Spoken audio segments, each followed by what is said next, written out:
দেখো, এর আগে আমরা রোদ, আগের ক্লাসে রোদের যে বিভিন্ন ধরনের সমবায়, সেই সমবায় দেখেছি। শ্রেণী সমবায়, সমান্তরাল সমবায়।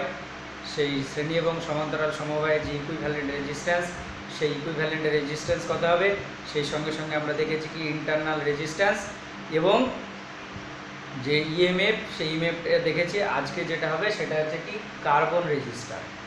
দেখো, কার্বন রেজিস্টার কি, তার আগে এখানে আমরা জেনে নেব যে রেজিস্টার বা রেজিস্ট্যান্স কোথায় ব্যবহার করা হয়। দেখো, বিভিন্ন ধরনের যে ইলেকট্রিক্যাল এবং ইলেকট্রনিক্স যে সার্কিট, সেই সার্কিটের ক্ষেত্রে কি এই যে রেজিস্ট্যান্স, সেই রেজিস্ট্যান্সটা ব্যবহার করা হয়। সাধারণত যে এমনি তড়িৎ বিজ্ঞান বা তড়িৎ যন্ত্র, সেই যন্ত্রের যে রেজিস্ট্যান্সটা ব্যবহার করা হয়, সেই রেজিস্ট্যান্সের যে রেঞ্জ, সেই রেঞ্জটা কত হয়, মোটামুটি 1 থেকে 1000 ওহমের যে রোধ, সেই রোধগুলাকে ব্যবহার করা হয়। ঠিক আছে, এগুলাকে বিভিন্ন যে সাধারণ তড়িৎ যন্ত্র, সেই তড়িৎ যন্ত্রে ব্যবহার করা হয়। এবং এই যে রেজিস্ট্যান্স বা রেজিস্টার, সেগুলো কীভাবে তৈরি করা হয়, বিভিন্ন ধরনের যে সংকর ধাতু, সেই সংকর ধাতু দিয়ে কি তৈরি করা হয়। আর ইলেকট্রনিক্স যে সার্কিট, সেই ইলেকট্রনিক্স সার্কিটের ক্ষেত্রে বা আমরা যে কম্পিউটার বা মোবাইলের যে সার্কিটগুলো থাকে, সেই সার্কিটের ক্ষেত্রে যে রেজিস্ট্যান্সটা ব্যবহার করা হয়, সেই রেজিস্ট্যান্সটা সাধারণত কী হয়, মোটামুটি 1000-এর থেকে বেশি হয়। মানে 1000-এর থেকে কম রেজিস্ট্যান্স, সেটার ব্যবহার কি খুব কম। তাহলে ওই বেশি মানে যে রেজিস্ট্যান্স, সেটা মানে সাধারণত ওই যে সংকর ধাতু, সেই সংকর ধাতু দিয়ে তৈরি করা কি অনেক জটিল এবং ওটা কি ব্যয় সাপেক্ষ হয়ে যায়। ওই জন্যে ওই খুব বেশি মানের যে রোধ, সেই রোধটা কি কার্বন দিয়ে তৈরি করা হয়। সাধারণত কার্বনের যে রূপভেদ, সেই রূপভেদগুলোর যে রেজিস্ট্যান্স, সেই রেজিস্ট্যান্সগুলো কি অনেক ব্যবহার করা হয়। এবার আমরা দেখব সেই কার্বন রেজিস্ট্যান্স, সেটা কীভাবে রেজিস্টার, সেটা কীভাবে তৈরি করা হয়। তাহলে কার্বন রেজিস্ট্যান্স তৈরি করতে গেলে কি, ফার্স্টে এরকম একটা কি চোঙাকৃতি একটা কুপরিবাহী পদার্থ দিয়ে চোঙ তৈরি করা হয়। ঠিক আছে, চোঙাকৃতি একটা শেপ নিয়ে আসা হয়। এইবার তারপরে মাঝখানে যে ফাঁকা জায়গা, মানে প্রথমে যে চোঙটা তৈরি করা হয়, সেই চোঙটার মাঝখানটা কি ফাঁপা থাকে। ঠিক আছে, এবার সেই ফাঁপা অংশে কী করা হয়, কার্বনের যে বিভিন্ন রূপভেদ, মানে কার্বন গুঁড়ো, নাহলে গ্রাফাইট, এইগুলো ওর মধ্যে কী করা হয়, ভরে দেওয়া হয়। ঠিক আছে, আর এখানে এই যে চোঙ, সেই চোঙটা সাধারণত যে দৈর্ঘ্য, সেটা মোটামুটি কি 1 সেন্টিমিটারের কাছাকাছি হয়। আর ওর যে ব্যাস, সেই ব্যাসটা কি 2 থেকে 3 মিলিমিটার পর্যন্ত হয়। তাহলে দেখো, এখানে দেখে বোঝা যাচ্ছে এই দৈর্ঘ্য এবং ব্যাস থেকে যে এটা যে আকারে কি অনেকটা ছোট এবং এর রোধটা কি অনেক বেশি হয়। ওই জন্য মানে বিভিন্ন যে ইলেকট্রিক্যাল বা ইলেকট্রনিক্স যে সার্কিট, সেই সার্কিটের ক্ষেত্রে ওটা ব্যবহার করা কি অনেকটা সুবিধা এবং এটা খুব খুব কম খরচে কি তৈরি করা যায়। ওই জন্যে এই কার্বন রেজিস্টার, যে সেই কার্বন রেজিস্টারের যে ব্যবহার, সে ব্যবহার কি এখন প্রচুর পরিমাণে। ঠিক আছে, এবার এই কার্বন রেজিস্টার, কোনো একটা কার্বন রেজিস্টারের যে রেজিস্ট্যান্স, সেই রেজিস্ট্যান্সটা কত হবে, সেই রেজিস্ট্যান্সটা ভ্যালু বোঝানোর জন্য কি এখানে কি কালার দেওয়া থাকে। সেই কালার দেখে বা কালার থেকে ওর যে রেজিস্ট্যান্স, সেই রেজিস্ট্যান্সটা কি ক্যালকুলেট করা যায়। কীভাবে ক্যালকুলেট করা যায় বা কালার কীরকম থাকে, এখানে এই যে চোঙ, সেই চোঙের গায়ে এখানে টোটালে 4টে কালার থাকে। যে কোনো একটা রেজিস্টার, সেই রেজিস্টারের এখানে গিয়ে টোটালে 10টা কালার নিয়ে, সেই 10টা কালারের মধ্যে কি 4টে কালার এখানে ইউজ করা হয়। টোটাল যে 10টা কালার, সেই 10টা কালারে এগুলো দেখো, প্রথমে যেটা থাকে সেটা হচ্ছে ব্ল্যাক। সে ব্ল্যাকের যে কোড, সেই কোডটা কত ধরা হয়, 1 ধরা হয়। আর তারপরে থাকে ব্রাউন, সেটা 1, তারপরে রেড, তারপরে orange, yellow, green, blue, violet, grey, white, এরকম থাকে। এবং 1 থেকে কি 9 পর্যন্ত একে কী করা হয়, কোডিং করা হয়। এবং এখানে এই টোটাল 10টা কালারের মধ্যে এখানে কি টোটাল 4টে কালার থাকে। ঠিক আছে, তার মধ্যে এই যে 3টে কালার, মানে প্রথমে 3টে কালার, সেটা কি খুব কাছাকাছি থাকে, আর লাস্টের যেটা বা 4 নম্বর যে রঙটা বা কালারটা, সেটাকে একটু দূরে থাকে। ঠিক আছে, এইবার এইখানে কালার দেখে কোনো একটা যে কার্বন রেজিস্টার, সেই কার্বন রেজিস্টারের যে রেজিস্ট্যান্স, সেই রেজিস্ট্যান্সটা কি ক্যালকুলেট করা হয়। কীভাবে ক্যালকুলেট করা হয়, তুমি ধরে নাও এইখানে কোনো একটা কার্বন রেজিস্টার, সেই কার্বন রেজিস্টারের 3টে যে কালার, তুমি ধরে নাও প্রথমে যেটা আছে সেটা ইয়েলো, তারপরে তুমি যেটা আছে সেটা তুমি ধরে নাও কি ব্রাউন, তারপরে এখানে যেটা তুমি ধরে নাও ওটা ব্লু। ঠিক আছে, তাহলে 3টে কালার এরকম আছে। তাহলে এই যে 3টে কালার, তাহলে এই যে কার্বন রেজিস্টার, সেই কার্বন রেজিস্টারের যে রেজিস্ট্যান্স, সেটা কত হবে। দেখো, ফার্স্টে যে কালারটা আছে কি ইয়েলো, তাহলে ইয়েলোর যে এখানে কোড, সেটা কত 4। তাহলে ফার্স্টে কি সেই 4টা বসাতে হবে, মানে ফার্স্ট যে কালার, সেই কালারের যে কোড, সেই কোডটা বসালাম। তারপরে সেকেন্ড কালার কি আছে, ব্রাউন। দেখো, ব্রাউন মানে সেটা কত 1, তাহলে এখানে কত বসবে 1। তারপরে থার্ড যে কালার সেই থার্ড কালারটা কি আছে ব্লু। তাহলে থার্ড যে কালারটা থাকবে তার যে কোড সেই কত সংখ্যক কী করতে হবে, তারপরে 0 বসিয়ে দেয়। তাহলে এখানে দেখো ব্লু মানে তার যে কালার কোড সেটা কত 6, তার মানে এখানে প্রথম দুটো কালার মানে দুটো নাম্বার, আর তারপরে যে 3 নাম্বার কালার তত সংখ্যক কী বসিয়ে দিতে হবে 0 বসিয়ে দিতে হবে। তাহলে এখানে দেখো কটা, তারপরে ব্লু আছে, ব্লু এর যে 6, তাহলে এখানে কি 6টা তুমি 0 বসিয়ে দেবে, 3টে 3টে, তাহলে 6টা 0, তাহলে এত ওহম কী হবে এ রোধ। ঠিক আছে, তাহলে এইখানে এই যে 3টে কালার সেই 3টে কালার দেখে এই রেজিস্ট্যান্স বার করা হয়। এরকম কি বিভিন্ন কালার বলে দিতে পারে, এখানে ইয়েলো ব্রাউন ব্লু না বলে তোমার বলে দিলে ব্লু ইয়েলো তারপরে ব্রাউন আছে, তাহলে তখন কি তার ক্ষেত্রে আমরা এরকম কালার কোডিং করে করব। আর এখানে লাস্টের যে কালারটা থাকে সেটা মোটামুটি এর থেকে একটু দূরে থাকে। সাধারণত ওই যে দুটো কালার সেই ওখানে দুটো কালার ব্যবহার করে, মানে 4 নাম্বার যে কালার সেখানে দুটো ব্যবহার করা হয়। একটা হচ্ছে তোমার সোনালি, মানে সোনালি হয়, না হলে কি সেটা রূপালি হয়, রূপলি। ঠিক আছে, তাহলে এটা হচ্ছে সোনালি, না হলে সেটা কী হবে রূপলি। এই দুটো কালারের মধ্যে যে কোনো একটা কি ওই 4 নম্বরে ব্যবহার করা হয়। এবার এখানে এই সোনালি যদি থাকে তার ক্ষেত্রে ওই লাস্টের যে কালার সেই লাস্টের কালারটা কি ওই কার্বন রেজিস্টার কি ত্রুটি বা ওর যে এটা ডিফেক্ট, সেই ডিফেক্টটা কি ক্যালকুলেট করে।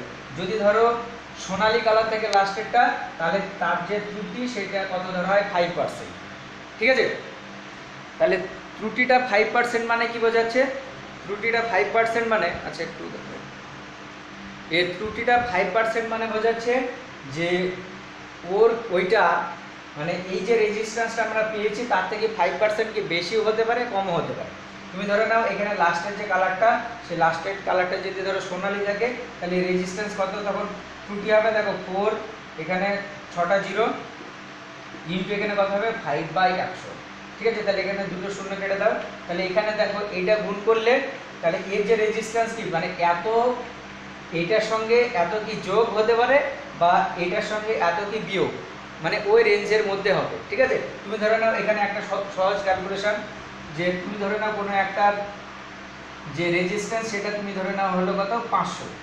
ঠিক আছে, এবার 500 যদি আমরা 5% করি তাহলে সেটা কত হবে, তাহলে 500 5% মানে দেখো সেটা কত হবে 5, তার মানে ওইটা রেজিস্ট্যান্স কত হবে, তাহলে এইটার সঙ্গে প্লাস তুমি 5কে যোগ করো, নাহলে এইটার সঙ্গে কি 5 তুমি বিয়োগ করো, তাহলে এটা কত হবে 505, নাহলে এটা কত হবে 495। মানে ওই যে কার্বন রেজিস্টার সেই কার্বন রেজিস্ট্যান্সের যে রেজিস্ট্যান্স সেটা 505 আর 495-এর মধ্যে কি থাকবে। ঠিক আছে, তাহলে এখানে লাস্টের যে কালারটা থাকে সেই লাস্টের কালারটা থেকে কি তার ত্রুটি যেটা সেই ত্রুটিটা মেজার করা হয়। তাহলে এখানে যদি রূপলি থাকে তাহলে রূপলির ক্ষেত্রে যে ত্রুটি সেটা কত ধরা হয় 10% ধরা হয়। ঠিক আছে, তাহলে এটা মনে রাখবে যে লাস্টের যে কালারটা সেই লাস্টের কালারটা কি নির্দেশ করে, ত্রুটি নির্দেশ করে, মানে ওর থেকে অত পার্সেন্ট কি বেশি হতে পারে বা ওর থেকে অত পার্সেন্ট কি কম হতে পারে। ঠিক আছে, তাহলে এই ত্রুটিটা ভালো করে মনে হয়। তাহলে 3টে কালার, তারপর এই 3টে কালার হচ্ছে মেন। তাহলে এর থেকে আমরা কিভাবে রেজিস্ট্যান্স বার করব, যে প্রথম কালার সেটার কোড বসাবো, সেকেন্ড কালার তার কি কোডটা বসাবো, আর 3 নম্বর যে কালার সেটা কি ওই যে তার যে কোড তত সংখ্যক কি বসিয়ে দেবো 0 বসিয়ে দেবো। আর যদি সোনালি থাকে তাহলে 5% ত্রুটি মানে 5% ওর সঙ্গে যোগ করবো, তাহলে 5% ওর সঙ্গে কি বিয়োগ করবো, মানে প্লাস মাইনাস এখানে দিয়ে দিতে পারো। ঠিক আছে, প্লাস মাইনাস দিয়ে ওটাকে ক্যালকুলেশন করা হয়। আর একটা মনে বলে দিই যে এই যে ধরো এই কালার কোড, সেই কালার কোডগুলো কীভাবে সহজে মনে রাখবে। তাহলে এখানে দেখো এইটা এই যে বিভিন্ন কালার, সেই বিভিন্ন কালারের যে ফার্স্ট ওয়ার্ড, সেই ফার্স্ট ওয়ার্ডটাকে নিয়ে কি একটা সেন্টেন্স তৈরি করা, কি যেটা কীরকম হয়, যে ধরো বি রয়, এটা মনে রাখার কৌশল। ঠিক আছে, দেখো B Roy is a good batsman, B Roy is a good batsman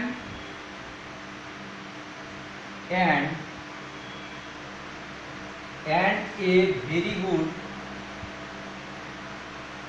wicket keeper। ঠিক আছে, তাহলে এটা হচ্ছে কি মনে রাখার কৌশল। তাহলে কি B Roy is a good batsman and a কি ভেরি গুড উইকেট কিপার। তাহলে এটাকে এই যে প্রথম যে ওয়ার্ড সেই প্রথম ওয়ার্ডগুলো নিয়ে আমরা করব। তাহলে প্রথমে বি মানে কি ব্ল্যাক, তারপরে এটা ব্রাউন, তারপরে রেড, তারপরে এটা কি এটা হচ্ছে তোমার রয় হচ্ছে তাহলে রেড, তারপরে এটা কি অরেঞ্জ, তারপরে এটা ইয়েলো, তারপরে এটা দেখো গ্রিন, তারপরে হচ্ছে ব্লু, তারপরে এখানে কি ভায়োলেট, তারপরে এটা হচ্ছে কি গ্রে, আর লাস্টে যেটা সেটা কি হোয়াইট।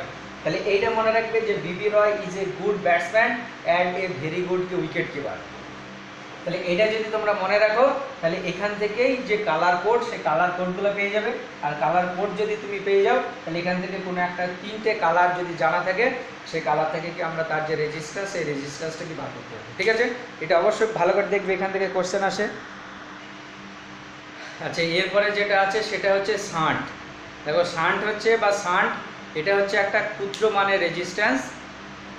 সেই ক্ষুদ্র মানের রেজিস্ট্যান্সটা কী করা হয়, কোনো একটা যে গ্যালভানোমিটার, সেই গ্যালভানোমিটারের সঙ্গে প্যারালাল লাগানো হয়।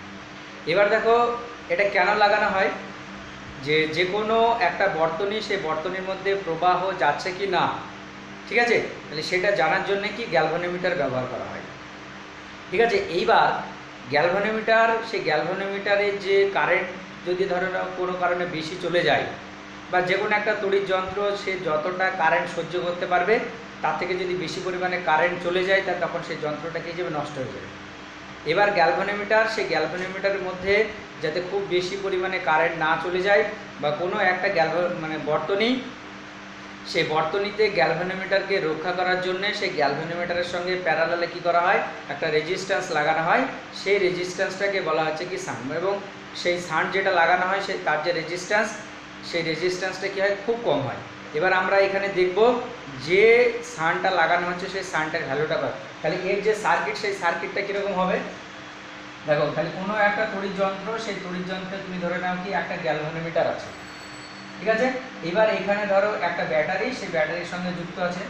তাহলে দেখো ব্যাটারি থেকে যদি খুব বেশি মানের কারেন্ট এই দিকে যায়, তাহলে তখন সেই বেশি মানের কারেন্ট যদি গ্যালভানোমিটারের মধ্যে দিয়ে যায়, তাহলে গ্যালভানোমিটারটি কি তখন ড্যামেজ হয়ে যাবে বা পুড়ে যাবে। তাহলে তুমি ধরে নাও এই যে ব্যাটারি, সেই ব্যাটারি থেকে যে প্রবাহটা যাচ্ছে সেটা কত আই, এবং আয়ের মানটা যাতে খুব বেশি না গ্যালভানোমিটারের মধ্যে না যায়, তার জন্য কি করা হয়, এখানে প্যারালালে একটা কি রেজিস্ট্যান্স লাগানো হয়। তাহলে দেখো সেই প্যারালালে যে রেজিস্ট্যান্স লাগানো হয় সেটাকে বলা হচ্ছে কি শান্ট, বা এখানে তুমি বলতে পারো এটাকে বাইপাস রাস্তা বলতে পারো। তাহলে এখানে বেশি যেন ওখানে জ্যাম না, যেমন ধরো বড় বড় শহর, সেই বড় বড় শহরে যে বড় মেন রাস্তায়, সেই মেন রাস্তায় যাতে জ্যাম বেশি না হয় তার জন্য কী করা হয়, সবসময় একটা বাইপাস রাখা হয়। বাইপাস কেন, শহরের ওই ভিড়টাকে এড়াতে কিছু লোক কী করে, বাইপাস দিয়ে শহরটাকে ওভারটেক করে চলে যায় অন্য জায়গায় যাওয়ার জন্যে। ঠিক এখানেও সেই রকম, যে বেশি মানের কারেন্ট যাতে ওই গ্যালভানোমিটারের মধ্যে ভিড় না করে বা গ্যালভানোমিটারটাকে ড্যামেজ না করে দেয়, তার জন্য এখানে কী করা হয়, প্যারালালে একটা শান্ট বা রেজিস্ট্যান্স লাগানো হয়। এবং এর যে রেজিস্ট্যান্স, সেই রেজিস্ট্যান্সটা কি অনেক কম হয়।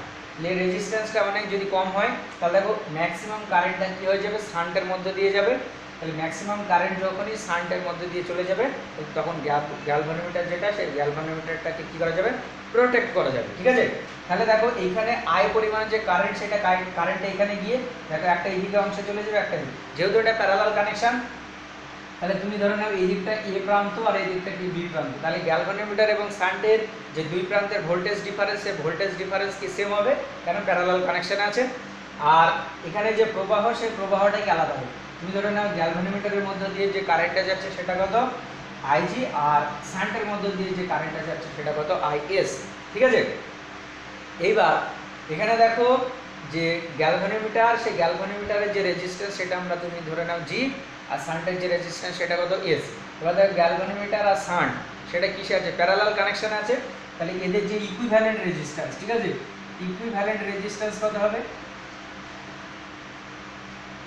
ইকুইভ্যালেন্ট রেজিস্ট্যান্স, সেই ইকুইভ্যালেন্ট রেজিস্ট্যান্সটা হবে দেখো আর এ আর জি সরি জি এস বাই কত জি প্লাস এস। দেখো আমরা যা দেখেছি এর আগে যে সমান্তরাল সমবায়ের ক্ষেত্রে দুটো যদি রোধ থাকে তাহলে তাদের তুল্য রোধের ফর্মুলা কী হয়, রোধদ্বয়ের গুণফল বাই কি রোধদ্বয়ের যোগফল।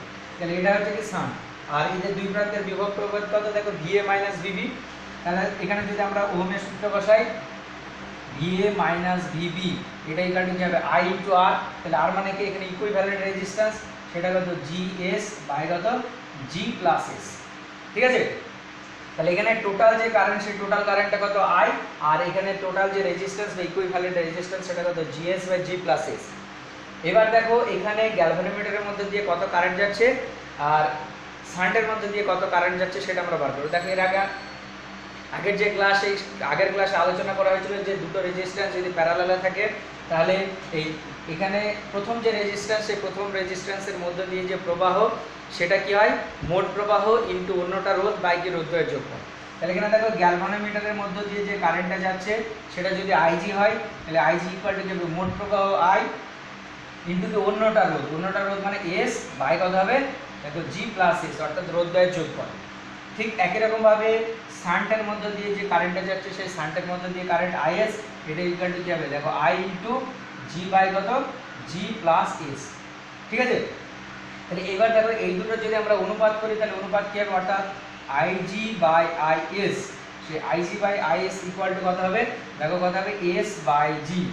ঠিক আছে, অর্থাৎ এখান থেকে দেখো একটা জিনিস বোঝা যাচ্ছে যে আইজি বাই আইএস তাহলে কোনটার মধ্যে দিয়ে কি পরিমাণ কারেন্ট যাচ্ছে সেটা কি তার রেজিস্ট্যান্সের উপর ডিপেন্ড করবে এবং যার রেজিস্ট্যান্স কি কম তার ক্ষেত্রে যে প্রবাহ মাত্রা বা কারেন্ট সেই কারেন্টটা কি হবে বেশি হবে।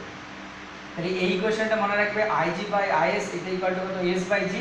তো এখান থেকে দেখো এস সেই এস ইকুয়াল টু কত লেখা যাবে আইজি বাই আইএস ইনটু কত জি, এটা লেখা যাবে। এটা ভালো করে মনে রাখবে এই দুটো ইকুয়েশন। এইবার তুমি ধরে নাও যে কোনো একটা বর্তনী, সে বর্তনীতে যে মোট প্রবাহ সে মোট প্রবাহের একটা পার্টিকুলার পার্ট তুমি কি গ্যালভানোমিটার দিয়ে পাঠাতে চাচ্ছ, আর বাকি যে পার্ট সে বাকি ম্যাক্সিমাম পার্টটা তুমি শান্টের মধ্য দিয়ে পাঠাতে চাচ্ছ। তাহলে ওখানে কি পরিমাণ শান্ট ব্যবহার করতে হবে সেই শান্ট লাগাতে হবে সেটা আমরা ক্যালকুলেশন করবো। তুমি ধরে নাও যে একটা বর্তনীতে মোট যে প্রবাহ তার 1/n অংশ তুমি গ্যালভানোমিটারের মধ্য দিয়ে কি নিয়ে যেতে চাচ্ছ। অর্থাৎ তুমি ধরো মোট প্রবাহ সেটা যদি আই হয়, ঠিক আছে, তাহলে এখানে আইজি বাই আই মানে কি যে মোট প্রবাহের যত অংশ ওর মধ্যে দিয়ে, তাহলে এইটা ইকুয়াল টু যদি তোমার 1/n হয় তাহলে মোট প্রবাহের 1/n অংশ যদি গ্যালভানোমিটারের মধ্য দিয়ে যায় তখন যে এখানে শান্টটা লাগাতে হবে সেই শান্টের ভ্যালুটা কত হবে। ঠিক আছে, তাহলে এখানে আইজি বাই আই এটা ইকুয়াল টু কত 1/n। এবার এখানে থেকে দেখো যে আইজি বাই আই যদি আমরা এখানে বসাই দেখো এই ইকুয়েশন থেকে আইজি বাই আই এটা ইকুয়াল টু কি হবে এস বাই দেখো জি প্লাস কত হবে এস হবে। ঠিক আছে, তাহলে ওই ভ্যালুটা যদি বসাই তাহলে এখানে কি হবে ওই জায়গাটা তুমি বসাও S by G plus S এটা ইকুয়াল টু কত 1/n। এটাকে যদি এখান থেকে আমরা কি এস এর ভ্যালুটা বার করব, অর্থাৎ যে কোনো একটা বর্তনীতে গ্যালভানোমিটারের মধ্যে দিয়ে যদি মোট কারেন্টের 1/n অংশ যায় তাহলে তখন ওই গ্যালভানোমিটারের সঙ্গে প্যারালালে যে রেজিস্ট্যান্সটা লাগাতে হবে সেই রেজিস্ট্যান্সের ভ্যালুটা কত হবে। তাহলে এখান থেকে দেখো যে কোনো যদি গুণ করে দিই তাহলে এস এন এটা ইকুয়াল টু কত জি প্লাস এস, তাহলে এটাকে এইদিকে নিয়ে চলে আসো। ঠিক আছে, তাহলে এসটাকে এইদিকে নিয়ে এসে কমন নিলে দেখো n-1 এটা ইকুয়াল টু কত হবে জি হবে। তাহলে এখান থেকে দেখো যে এস সেই এস ইকুয়াল টু কত জি বাই n মাইনাস কত 1। ঠিক আছে, তাহলে এই যে শান্টটা ব্যবহার করতে হবে সেই শান্টের যে রেজিস্ট্যান্স সেই রেজিস্ট্যান্সটা, অর্থাৎ যদি আমাকে গ্যালভানোমিটারের যে রেজিস্ট্যান্স সেই গ্যালভানোমিটারের রেজিস্ট্যান্স বলা থাকে আর মোট প্রবাহের কত অংশ ওই গ্যালভানোমিটারের মধ্য দিয়ে পাঠাতে হবে সেটা যদি আমার বলা থাকে তাহলে ওখানে কত মানের আমরা শান্ট ব্যবহার করব সেই শান্টের যে ক্যালকুলেশন সেই ক্যালকুলেশনটা আমরা পেয়ে যাবো। ঠিক আছে, তাহলে এই ব্যবস্থাটা যদি আমরা করি তাহলে তখন কী হয়ে যাবে গ্যালভানোমিটার যেটা আছে সেই গ্যালভানোমিটারটা কী হবে প্রোটেক্ট হবে। আর একটা ব্যাপার দেখো এখানে খুব বেশি মানে যেহেতু রোধ তাহলে সেই খুব বেশি মানে রোধ যদি ধরো গ্যালভানোমিটার, আর এখানে এই যে বর্তনী এর আগে আমরা দেখেছি যে প্যারালাল কানেকশনের ক্ষেত্রে ইকুইভ্যালেন্ট যে রেজিস্ট্যান্স সেটা কি হয় ওই বর্তনীর যে বড় রেজিস্ট্যান্স বা সবথেকে বড় যে রেজিস্ট্যান্স তার থেকেও কী হয় কম হয়। অর্থাৎ এখানে যদি আমরা প্যারালালে একটা শান্ট লাগাই তাহলে এর যে ইকুইভ্যালেন্ট রেজিস্ট্যান্স সেই ইকুইভ্যালেন্ট রেজিস্ট্যান্সের ভ্যালুটা কী হবে শুধু গ্যালভানোমিটার থাকলে যে রেজিস্ট্যান্স তার থেকেও কী হয়ে যাবে কম হয়ে যাবে। তাহলে তার থেকে কম হয়ে গেলে ওই বর্তনীতে যে প্রবাহ মাত্রা সেই প্রবাহ মাত্রাটাও কী হবে বেশি হবে। ঠিক আছে, তাহলে এখানে শুধুমাত্র যদি গ্যালভানোমিটারের মধ্য দিয়ে কারেন্টটা যেত তাহলে গ্যালভানোমিটারটা কী হবে গরম হবে। কেন? কারণ আমরা দেখো ক্লাস 10-এ দেখেছো যে কোনো একটা তারের মধ্য দিয়ে বা কোনো একটা বর্তনীর মধ্য দিয়ে বা যে কোনো একটা যন্ত্রের মধ্য দিয়ে যদি কারেন্ট যায় তখন কী হয় ওই যে বর্তনী বা ওই তার সেই তারটা কী হবে গরম হয়। আর যখনই ধরো গ্যালভানোমিটারের মধ্য দিয়ে কারেন্ট গিয়ে গ্যালভানোমিটারটা গরম হবে তখন গ্যালভানোমিটারটা কী হয়ে পুড়ে যাবে। তাহলে ওর থেকে বাঁচানোর জন্য কি এই শান্ট ব্যবহার করা হয়। আর এই শান্টের যে ইকুয়েশন সেই ইকুয়েশনগুলো ভালো করে মনে রাখবে এবং এখানে দেখবে এই রিলেটেড বইয়ে বিভিন্ন রকমের প্রবলেম আছে সেই প্রবলেমগুলো তোমরা দেখবে। এরপরে যেটা আমরা দেখব সেটা হচ্ছে কি কোষের সমবায়। ঠিক আছে, দেখো কোষ কি, কোষ হচ্ছে যে যন্ত্রের সাহায্যে কি তড়িৎ প্রবাহ মাত্রা বা ভোল্টেজ ডিফারেন্স কি বজায় রাখা হয়, সেই ধরনের সেই যন্ত্রগুলোকে বলা হয় কি তড়িৎ কোষ।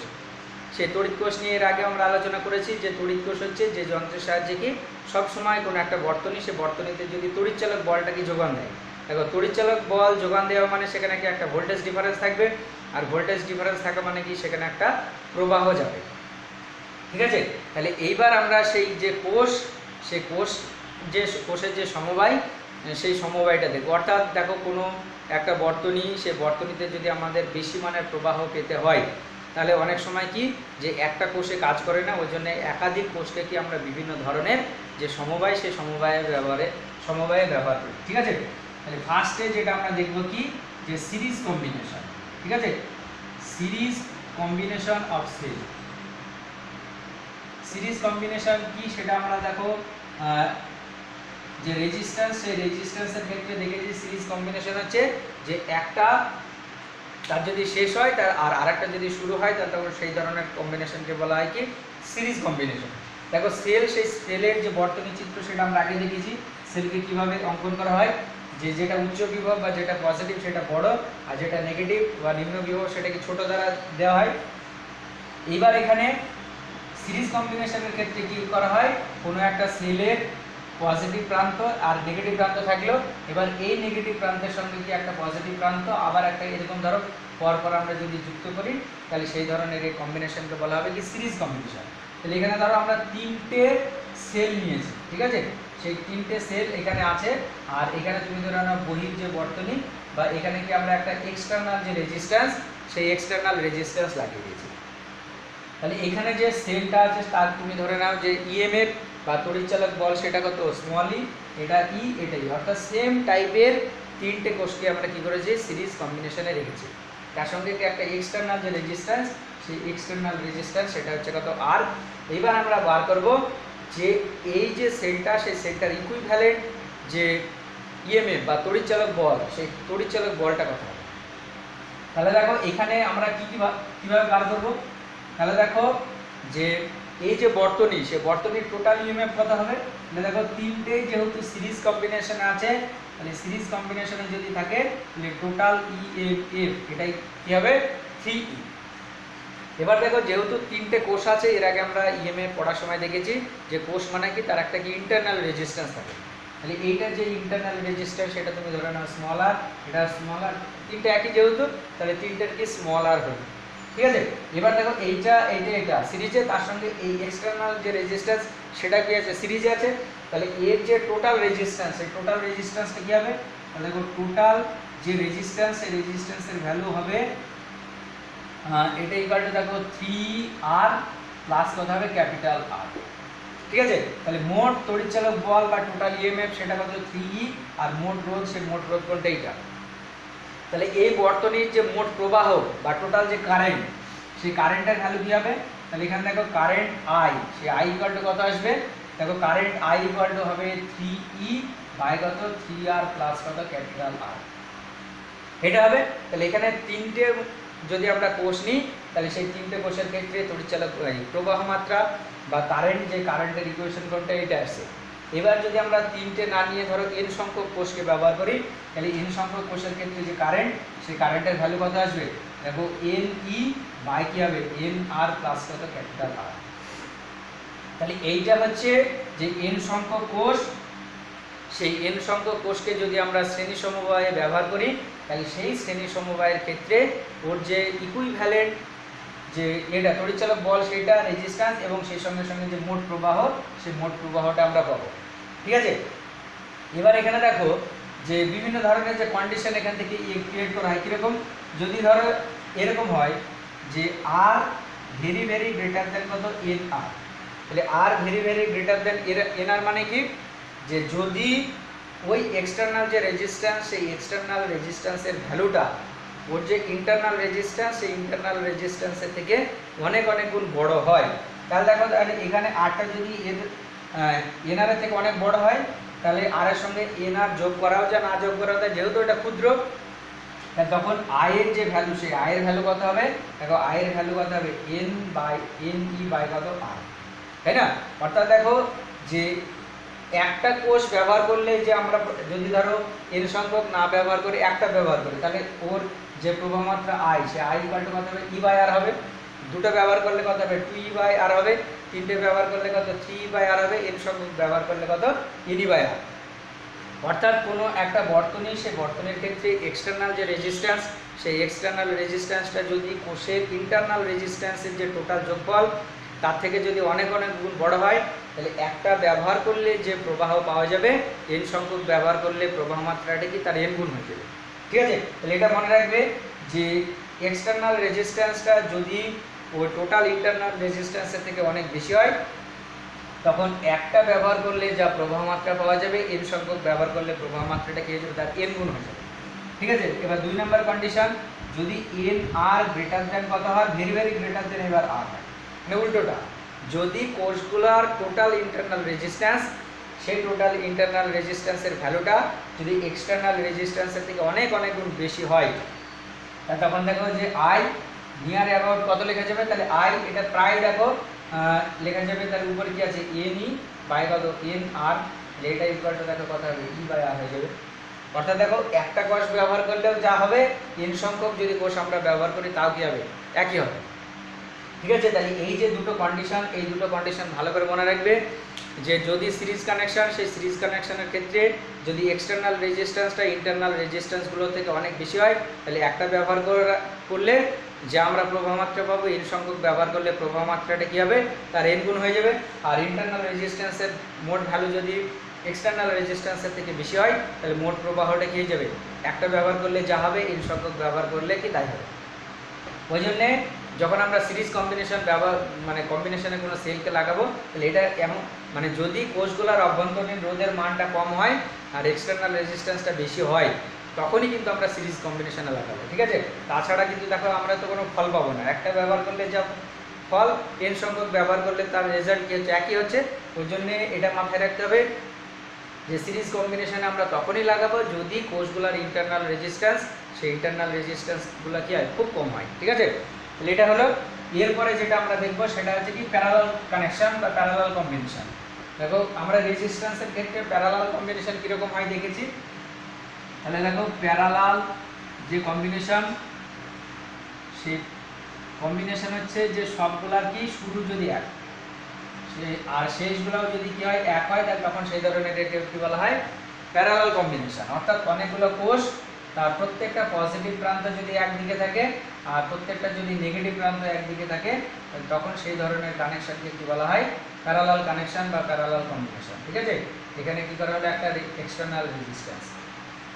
তাহলে দেখো তিনটে কোষ নিয়েছে, এটার তড়িৎচালক বল E, এটার E, এটার E, আর এর ইন্টারনাল রেজিস্ট্যান্স স্মল r, এটা স্মল r, এটা স্মল r, আর এখানে যে এক্সটার্নাল রেজিস্ট্যান্স আমরা ব্যবহার করেছি সেটা কত E।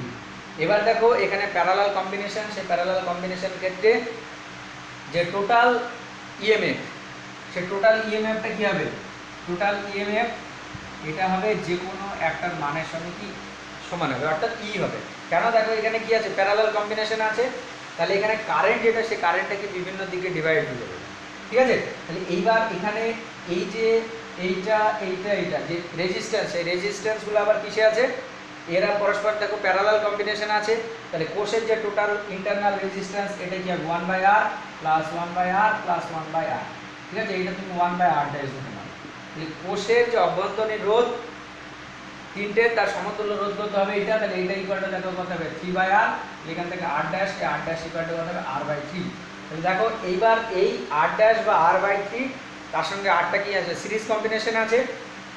তাহলে এই বর্তনীর যে টোটাল রেজিস্ট্যান্স, সেই টোটাল রেজিস্ট্যান্স কত হবে, টোটাল যে রেজিস্ট্যান্স, সেই টোটাল রেজিস্ট্যান্স ইকুয়াল টু দেখা হবে r প্লাস কত r/3।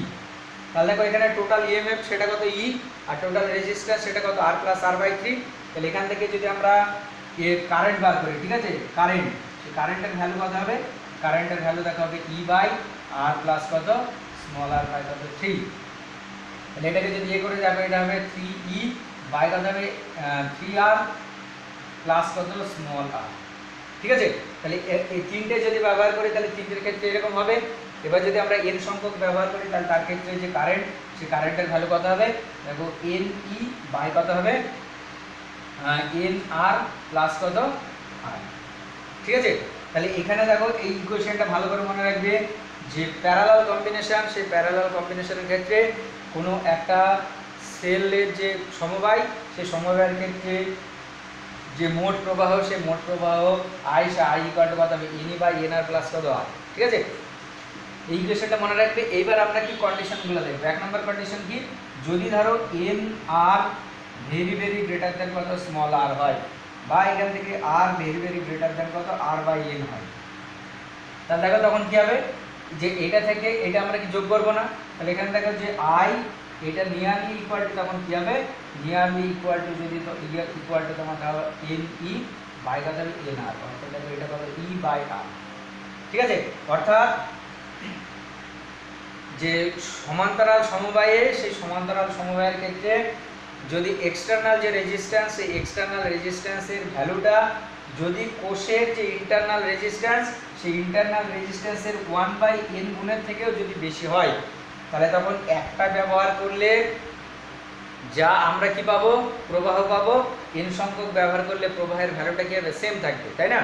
দেখো তাহলে এখানে কি যে এক্সটার্নাল যে রেজিস্ট্যান্স, সেই এক্সটার্নাল রেজিস্ট্যান্সের ভ্যালুটা কি যদি বেশি হয় আর ইন্টারনাল রেজিস্ট্যান্সটা যদি কি হয় কম হয়, তাহলে তখন মোট প্রবাহ, সে মোট প্রবাহ কি একটা ব্যবহার করলে যা হবে n সংখ্যক ব্যবহার করলে কি সেম হবে। ঠিক আছে, এবার দুই নাম্বার যদি এটা হয় যে are very very greater than যদি কত হয় এটা হয়, ঠিক আছে এন আর হয়, বা এখান থেকে আমরা এটা লিখতে পারি এখান থেকে যে আর বাই এন এটা ভেরি ভেরি গ্রেটার দ্যান কত আর, অর্থাৎ যে কোষ, সেই কোষের রোধের 1/n অংশ, সেই 1/n অংশ যদি ওই এক্সটার্নাল রেজিস্ট্যান্স, সেই এক্সটার্নাল রেজিস্ট্যান্সের থেকে অনেক অনেক গুণ বড় হয়, তখন যে প্রবাহ, সেই প্রবাহটা কী হবে, দেখো এখানে বসাবে তুমি, তাহলে I, say I equal to কত হবে এন ই বাই কত আর, অর্থাৎ দেখো এন ইন্টু কত ই বাই আর, অর্থাৎ একটা ব্যবহার করলে যে প্রবাহ মাত্রা পাওয়া যাবে n সংখ্যক ব্যবহার করলে কি n গুণ প্রবাহ কি বৃদ্ধি হবে। তাহলে দেখো আগেরটাই আমরা কি দেখেছিলাম সিরিজ কম্বিনেশনে, সেই সিরিজ কম্বিনেশনে ছিল যে কোনো একটা বর্তনীর প্রবাহ যদি যে এক্সটার্নাল যে রেজিস্ট্যান্স, সেই এক্সটার্নাল রেজিস্ট্যান্সটা যদি অনেক বড় হয়, তাহলে তখন একটা ব্যবহার করলে যে প্রবাহ পাওয়া যাবে n সংখ্যক ব্যবহার করলে প্রবাহ কি হয়ে যাবে n গুণ ব্যবহার হয়ে যাবে। ঠিক আছে, এখানে দেখো কি তার উল্টোটা হলো, অর্থাৎ এক্সটার্নাল রেজিস্ট্যান্সটা যদি বেশি হয়, তাহলে একটা ব্যবহার করলে যা হবে n সংখ্যক ব্যবহার করলে প্রবাহ কি হচ্ছে নো চেঞ্জ। ঠিক আছে, আর যদি আচ্ছা একটু প্রবলেম হচ্ছে মোবাইলে।